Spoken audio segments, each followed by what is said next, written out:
Today I'm going to show you a few tips to do if you cannot find your Bluetooth accessory on the iPhone 15 Pro Max. So when I have a problem with my headphones or another Bluetooth gadget, I'm always starting on the simplest way. Just switch off and switch on again the Bluetooth connection to restart it. You can also try to restart your phone by the power button and volume up. Little obvious, I know, but sometimes it works, so just try it. At the start you have to be sure that your Bluetooth accessory is in the Pyre mode, and how to activate Pyre mode you will find the manual to your device or maybe on your YouTube channel. Sometimes you have to push the button for a few seconds, sometimes you have to tap on the button 3 times or something like that.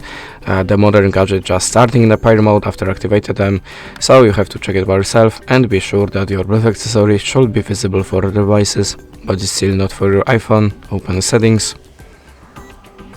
go to the general and swipe down to the transfer the reset iPhone. Now choose the reset and tap on the network settings. Tap on this button again, and after that look for the device on the Bluetooth list. You can also try to upgrade your system, so go to the general and tap on the software update. If you have any updates, just download it and install. And the last recommendation from me, check your Bluetooth accessory and your iPhone or other Bluetooth device to check which one is visible, which one is making problem here. And that's it. Thanks for watching, leave us a like, recommend, and goodbye.